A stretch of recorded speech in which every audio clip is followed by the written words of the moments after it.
Program makan bergizi gratis menjadi salah satu program prioritas pemerintah. Seperti apa implementasi program makan bergizi gratis di tahap pertama ini?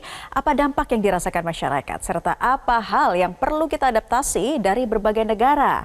Kami akan mengulasnya untuk Anda dalam segmen Data Prioritas berikut ini. Halo pemirsa, saat ini saya ada di ruang kelas murid-murid yang sedang menerima program makan bergizi gratis. Halo adik-adik, izin ya.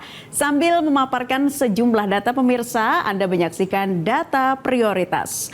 Makanan bergizi menjadi pondasi kuat bagi masa depan generasi bangsa yang lebih sehat dan cerdas. Tapi seperti apa ya implementasi program makan bergizi gratis yang telah berjalan di tahap pertama ini? Kami akan memaparkan data berkaitan dengan program makan bergizi gratis yang sudah dimulai pada 6 Januari 2025. Nah, seperti diketahui, anggaran makan bergizi gratis ini menggunakan kas negara. Dan kita akan lihat datanya pada 2025 pemirsa, pemerintah menetapkan 71 triliun dari APBN selama Januari hingga Maret 2025. Dan diharapkan program MBG ini bisa menyentuh 3 juta penerima manfaat dan terus bertambah hingga mencapai 15 juta pada akhir 2025. Sehingga total, pemerintah menargetkan ada 19,47 juta total penerima manfaat program makan bergizi gratis. Nah, tahap pertama sudah berjalan. Lalu seperti apa target produksinya? Kita akan lihat petanya ya, ada 190 titik satuan pelayanan pemenuhan gizi atau SPPG atau juga yang biasa disebut dapur MBG ini beroperasi. Dapur-dapur ini tersebar di 26 provinsi.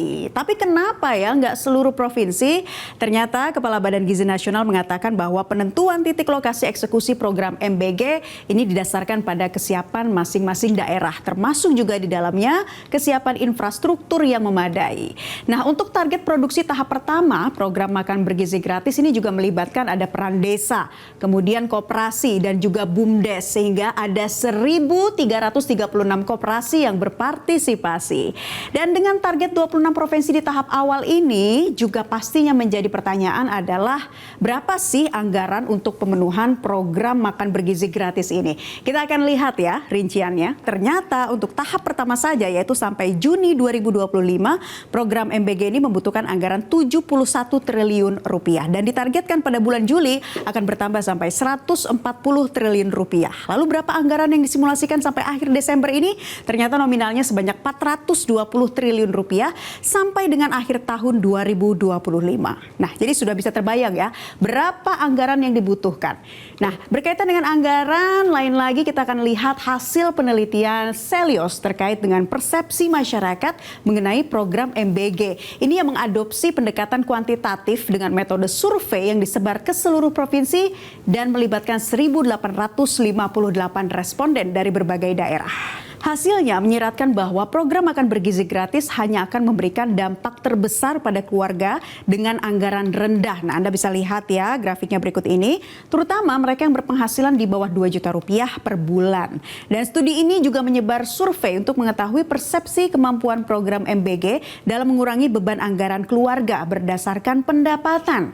Dan hasilnya juga bisa kita lihat bahwa keluarga dengan pendapatan bulanan di bawah 1 juta merasa tekanan biaya pendidikan dan makanan anak-anak paling berat dengan 27% dari responden mengaku bahwa beban ini sangat memberatkan keuangan rumah tangga mereka. Jadi kesimpulannya, studi ini juga menemukan bahwa sebanyak 41 responden mengaku biaya pendidikan, makanan, ini juga memberikan tekanan luar biasa terhadap pengeluaran keluarga mereka. Lalu apalagi temuan-temuan utama hasil survei Selios terkait persepsi publik terhadap program MBG? Kita akan lihat datanya berikut ini. 5 dari 10 keluarga di Indonesia masih berjuang memenuhi kebutuhan pangan bagi anak. 92% responden yang memilih Prabowo Gibran dalam pemilu karena program makan bergizi gratis. 56% masyarakat menginginkan program makan bergizi gratis berjalan secara bertahap. 82% responden memilih anggaran pemerintah sebagai sumber utama pembiayaan makan bergizi gratis. 79% masyarakat Indonesia menolak opsi pembiayaan MBG melalui utang luar negeri. 69% masyarakat menyatakan bahwa partisipasi komunitas sangat penting. Nah, pemirsa, selama berjalannya program ini tentu ada sejumlah evaluasi yang harus menjadi perhatian bersama. Di antaranya makanan yang tidak dihabiskan oleh sejumlah siswa. Nah, berkaitan dengan hal ini, juru bicara Kantor Komunikasi Kepresidenan Adhita Irawati mengatakan bahwa pemerintah Indonesia akan melakukan evaluasi program makan bergizi gratis setelah memperoleh masukan terkait pelaksanaannya. Lalu apa saja sih kendala yang ditemukan di lapangan sejauh ini? Nah, di antaranya berkaitan dengan menu dan kandungan gizi. Jadi menu-menu ini dinilai bisa lebih bervariasi, pemirsa.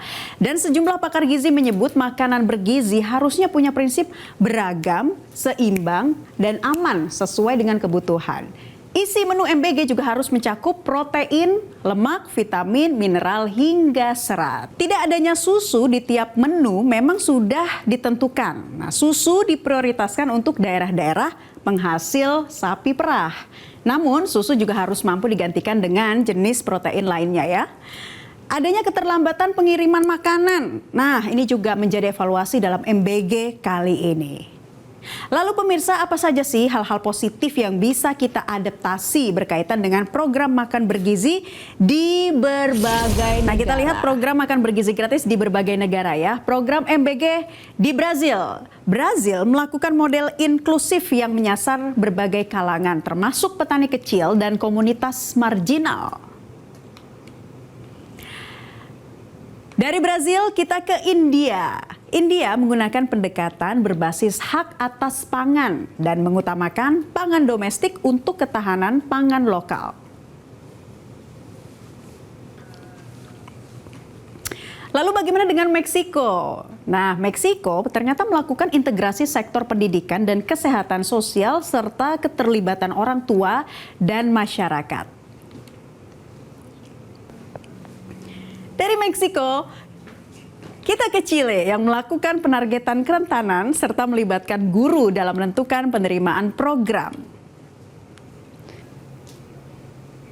Dan terakhir kita ambil hal positif dari Ekuador yang melakukan pengembangan sistem pelacakan yang efisien untuk transparansi dan akuntabilitas program.